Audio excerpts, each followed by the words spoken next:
Pozornica je tvoja, the stage is yours. Thank you. And thank you for having me. Make sure I stand in the right place. I'm here today to talk about Gellerup and what kind of design process we use to create the library with the users, and some of just shortly about the daily life there. And this one. And I'll give a short introduction about myself, because it's always nice to know who's actually talking. I'll talk about Gellerup as an area, because it's important to know with the library how it fits in. Just some little quotes about how the old library used to be, and then our thoughts and process with the new library. And then I'll talk about a case about young people and how we involve them in making one of the areas in the library.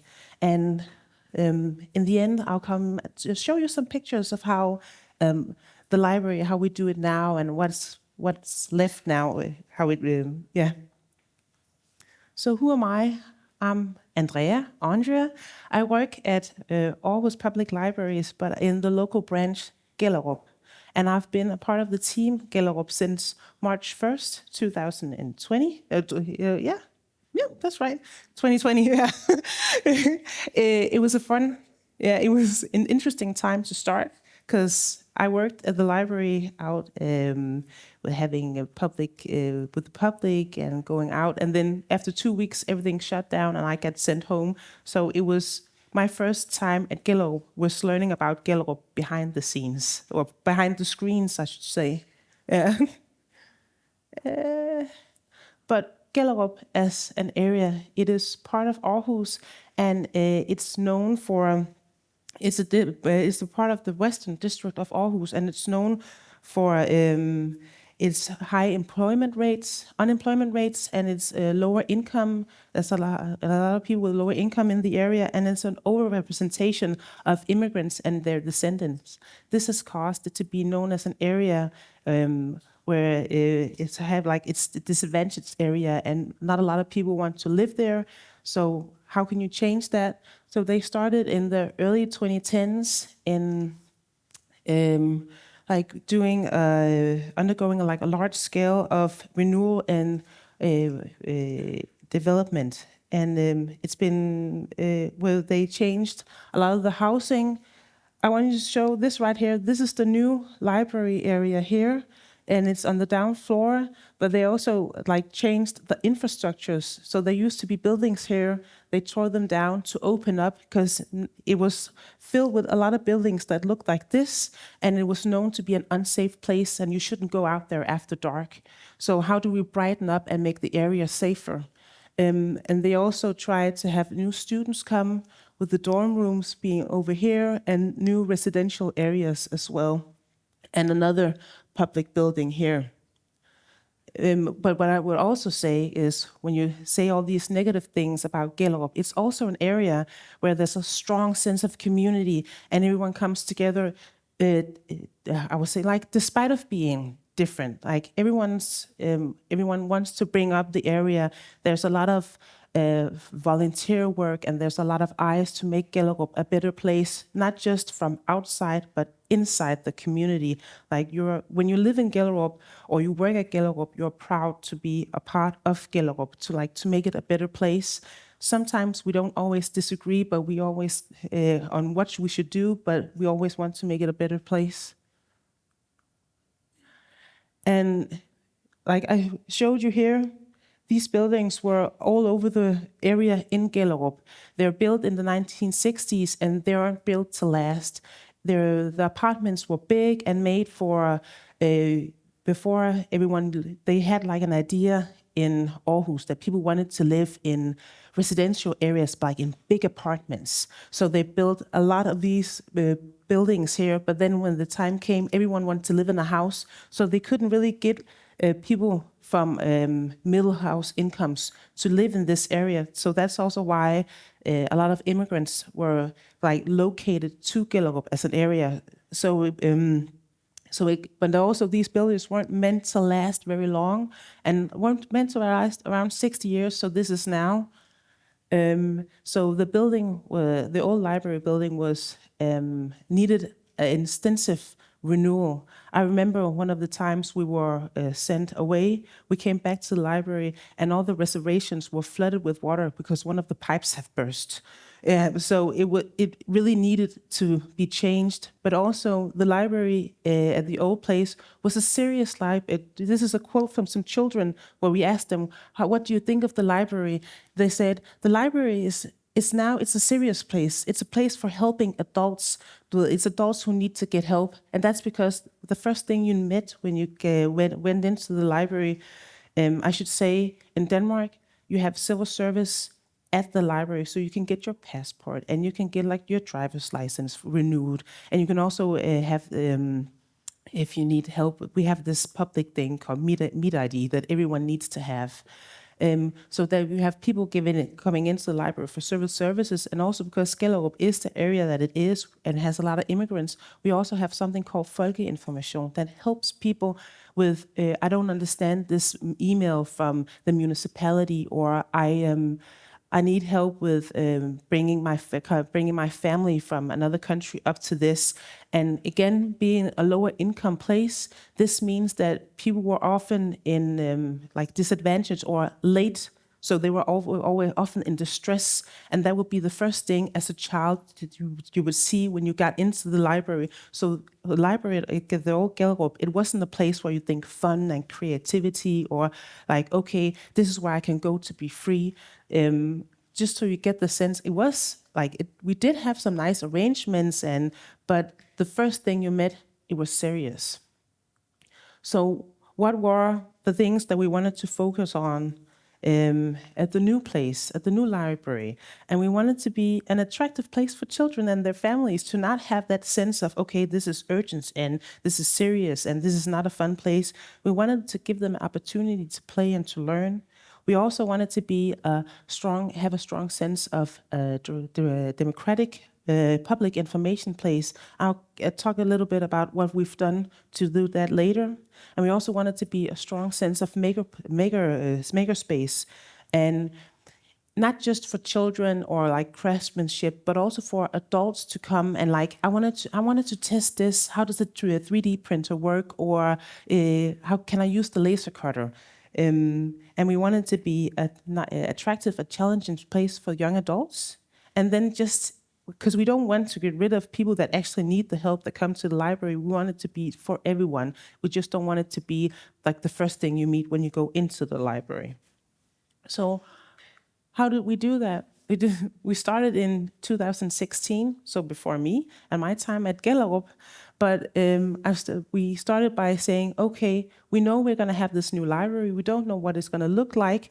We do know it's going to be placed like a few hundred meters up the road. But what do people want from the library? So what we did was we made like these prototype cardboard tavle. I can't remember the word. Like board. Yeah, thank you. And it says, Nyt bibliotek, new library. We're ready with coffee and an ear to hear what you want. And then we did like open, where we will be present, so you could talk to people. But we also had like a wishing tree where people could put their wishes on, so we could later collect. And if you notice, everything has wheels. That means we had this in the old library, as you can see in the background, but we would also take it out in the community. And I will say Gellerup is part of another area called Brabrand, and Gellerup is where the library will be situated, but we also have to be outskirts of Brabant. They're also the people that will be using the library, and they're from a totally different class. They're upper middle class with higher incomes. So again, making Gellerup an attractive area for both lower income people, but also for higher income people, because when we were at the old library, higher income people wouldn't quite use the library. They would like go to other branches, even though this would be their closest one. So we took this consulting hours with the wish tree. We also did workshops with daycares. That's also where you see one of the quotes that I showed you before. And we also had we went to elder centers and asked elderly people what do they want from the library. We, like I said, with Brabrand, with the middle higher income people, was like, okay, how do we get them to come and have conversations and talks with us? So one of the things we did was have an apple juicing day, because a lot of them they have their own gardens and they have apples. So, okay, come and make juice of all your apples. I don't know if anyone has apple trees, but if you do, it produces a lot of apples, and you like try to throw them to everyone, like, here, have some apples, here, have some apples. So this was a way to like, okay, what can you use with your own apples? And also people from Gellerup were allowed to come, so everyone got juice to share, and also you got to have the conversations. What's a nice library for you? What would you dream of if you could move? We also focused on that the library shouldn't only be in the library. So you have the library room, but we also tried to say, okay, we also have this foyer. How can we use this foyer? We could have like talks. So this is also some of the tests. How does it work to have a workshop or a talk or a literature reading in the foyer where people come by and pass? So that's also some of the things we tested. And we also focused on, okay, how do we talk to students? What do students want? Like I showed you before, there was going to be built a dorm. There's been built a dorm room, and so we also have this.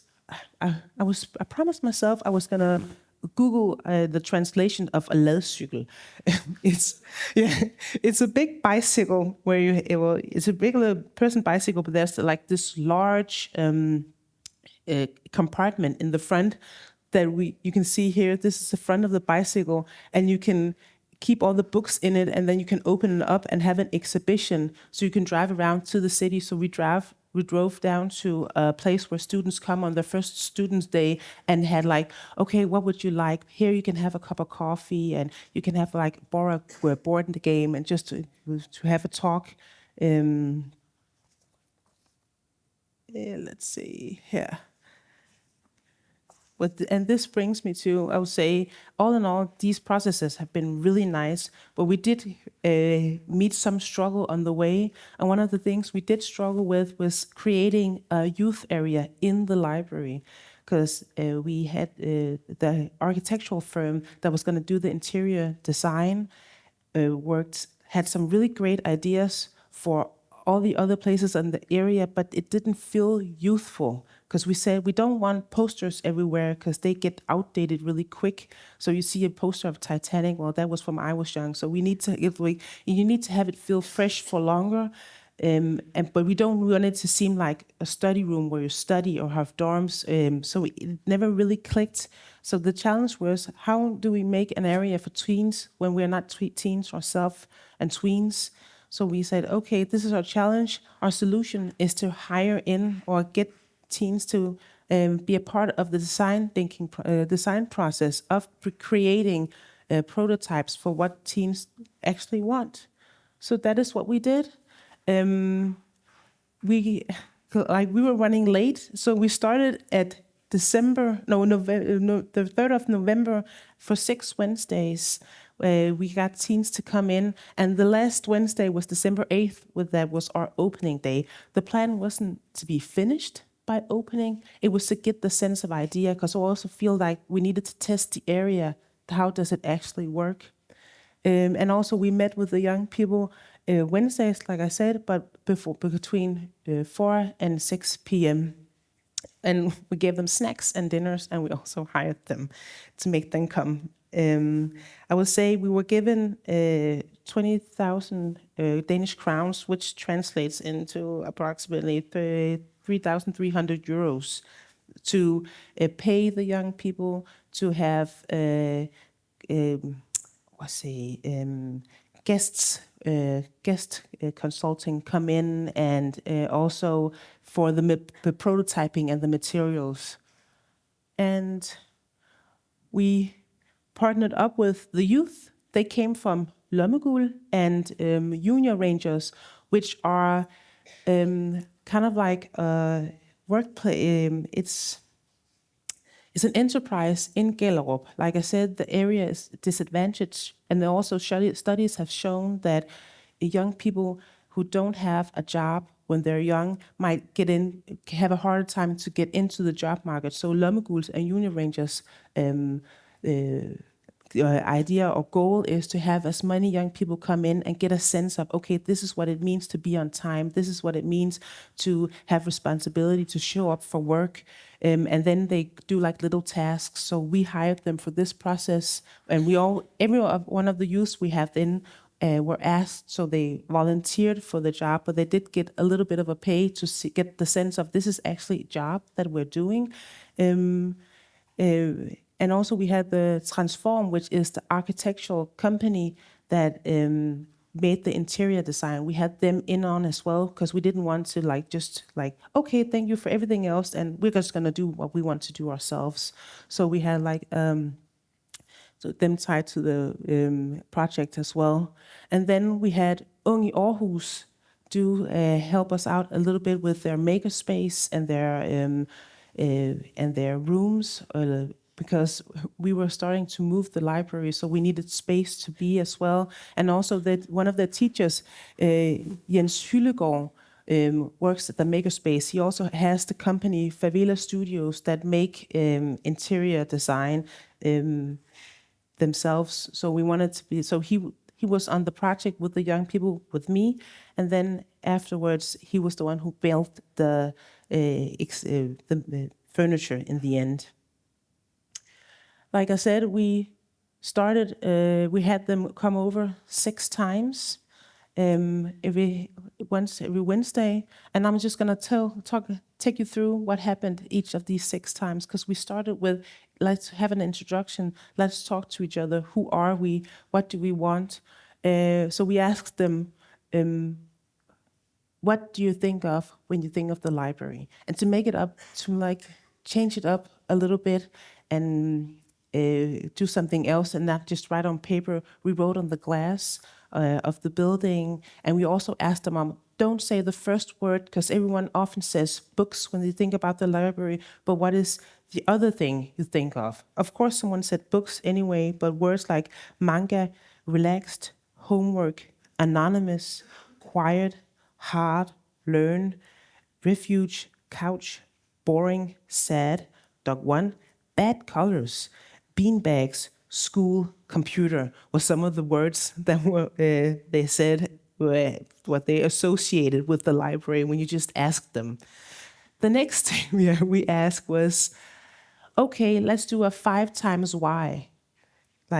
Why do you love to hang out? We wanted to ask them. And it's interesting when you ask them this, because I don't know if anyone have tried the 5 times why, where you ask, okay, why do you love to hang out?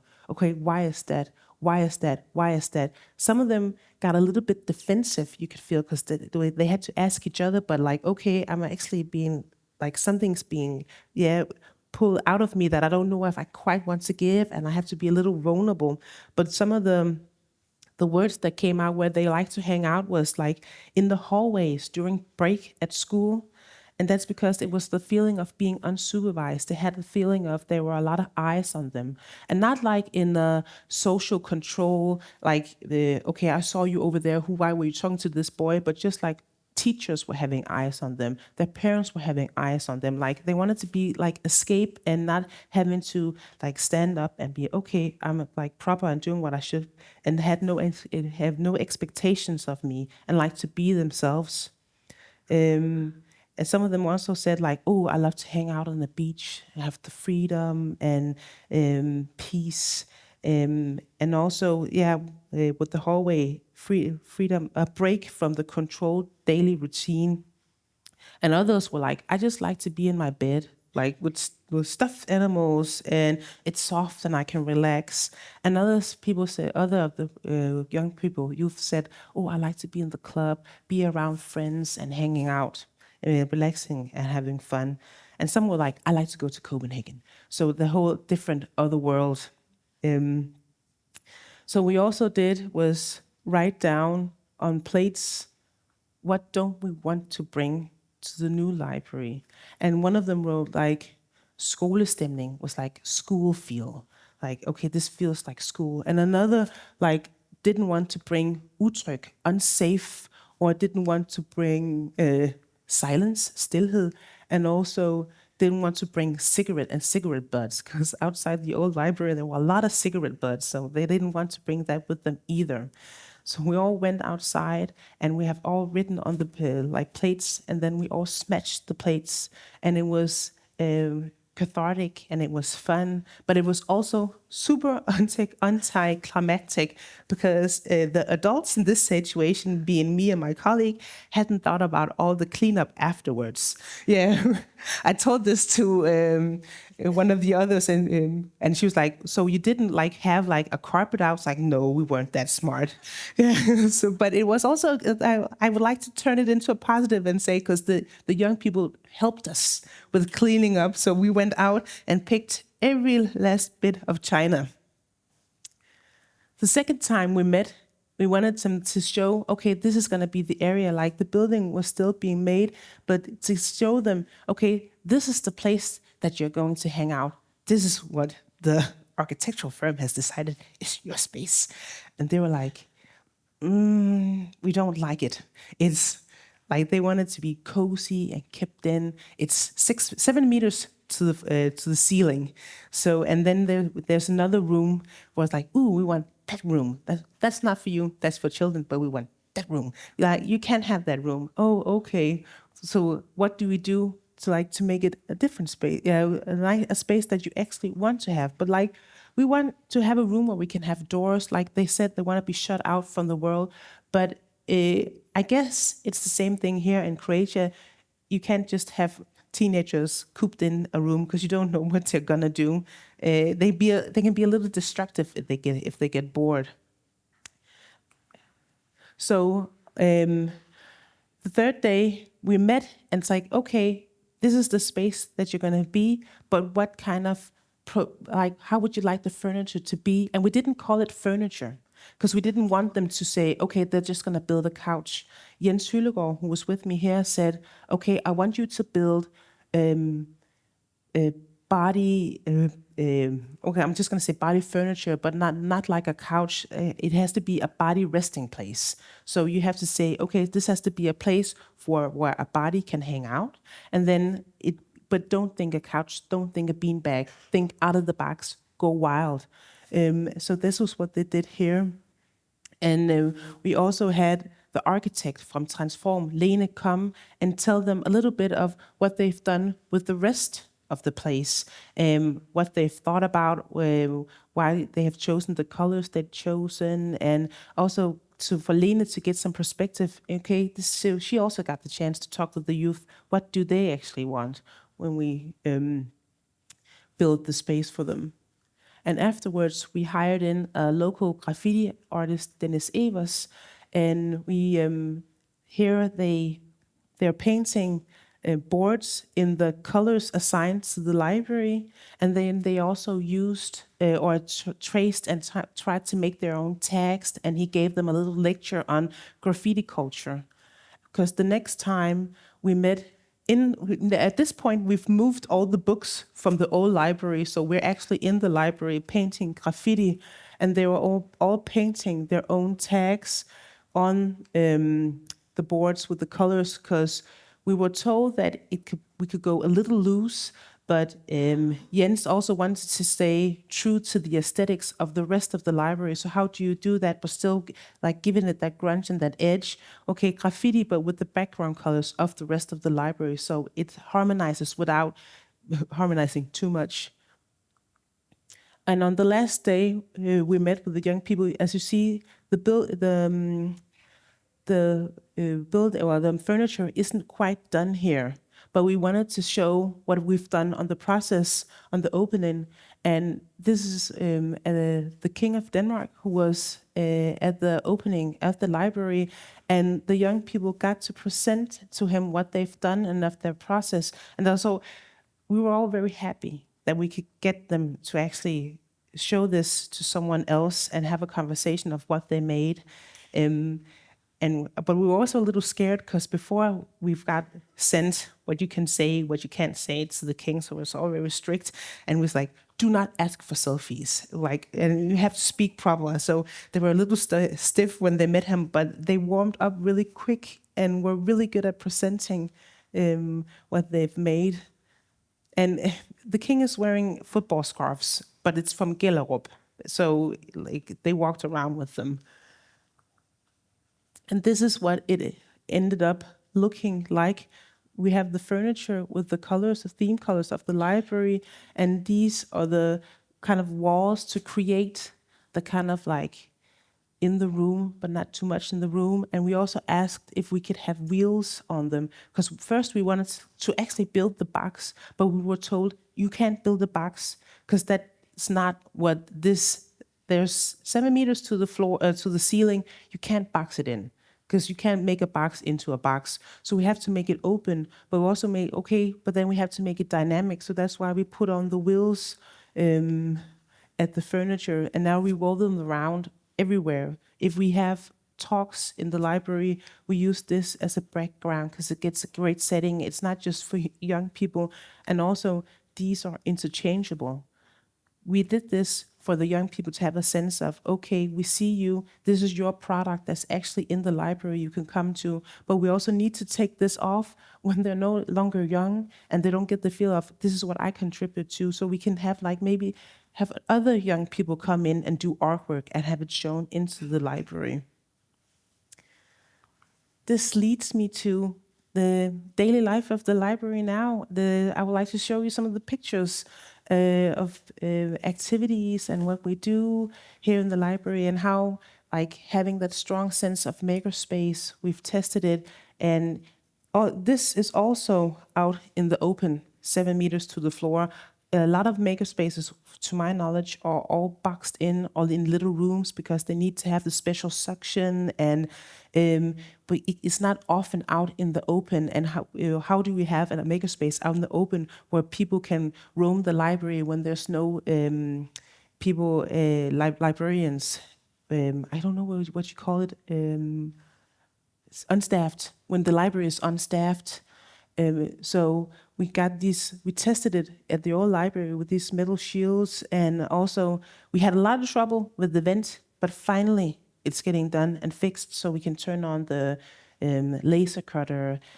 And people, Matthias, my colleague here, has done a really good job of both having the creative space Thursdays for tweens and children to come and be creative. A lot of the children in this area go to Islamic free schools that doesn't have like creative cutting out and papier-mâché and painting. It's not on the curriculum. So Gellerup offers an opportunity to come and be creative, but he also has Maker Mondays where students can come and borrow the sewing machine. You can do whatever you want with the project. We have a lot of stuff where you can just use your own creativity to go nuts.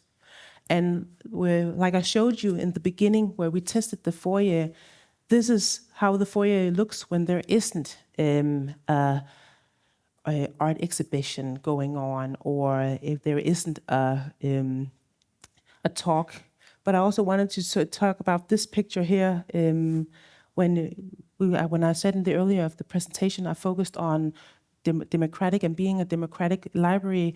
Some of my other colleagues were really good they created something called hyperlokal, where it talks about democratic problems or challenges in the area. And right next to the library, there's going to be built a new school, and a lot of people have a lot of feelings about that school because it's not going to be a typical Danish folkeskole. It's going to be very project-minded, and people are nervous.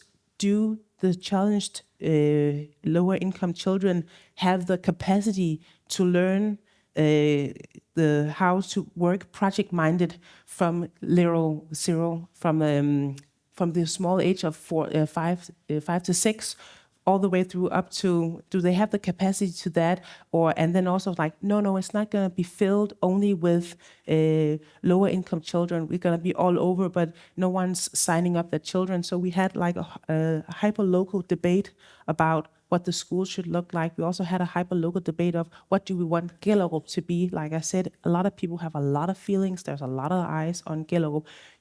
Everyone sees what you do when you work in Gellerup.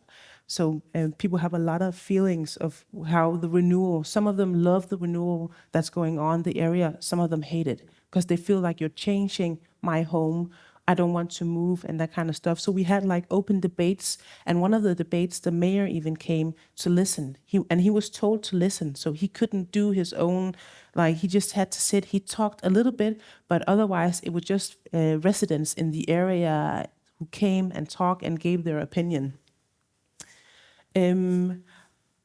I also wanted to show, you can see this is makerspace. This is the youth area that we made being used, but also wanted to show that in the library we try to have you try to be very see-through with our debates and talks. And this is a presentation. We have a local writing workshop, and it's called We Write As We See Fit.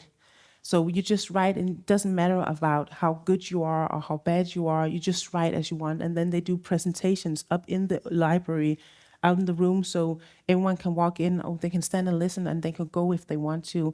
And also, I've talked about being in the library, a little bit about moving out to the foyer, where we always, we do outside as well.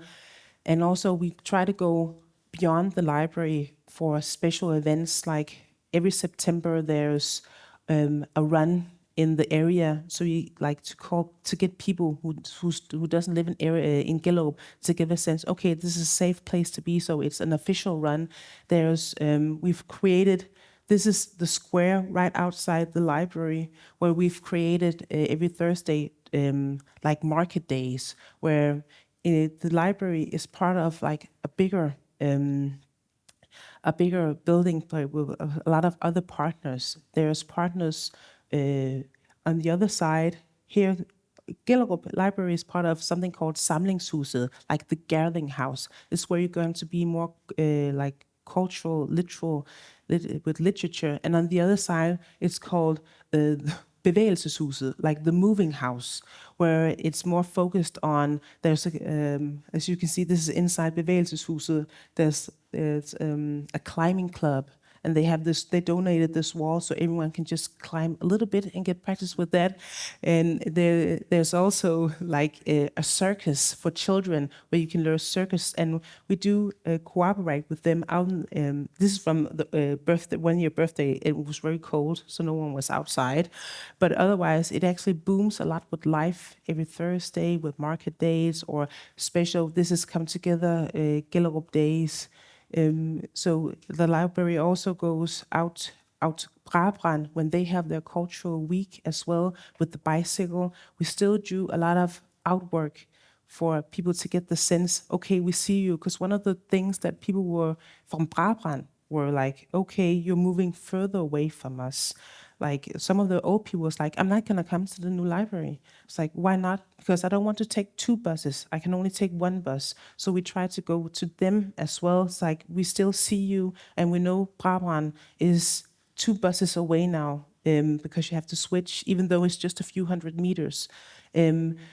So that's also one of the things that are very important to us still here in Gellerup. And like we got the students to come and hang out and read and study. And also this area of the library, one of the things that the report said that people really wanted was they wanted that living room feel. But how do you make a living room feel in the library that can stand the test of time and wear and tear, but still have it feel like an open space and homely? And one of the ways the architects did that was they focused a lot on the wood. So everywhere inside the library, it's wooden shelves, and then it's the warm colors, the warm colors in the library to get the sense that, okay, you are at home, but you're also in the public space. And another thing we found that worked very well is that when you enter the library, is we have this blackboard here, a chalkboard, that every week we change, we write, okay, this is gonna happen this week. So and some of them are repetitive. So we always have IT cafes on Wednesdays. We always have volunteers who come and read for children. We always have Maker Monday. We always have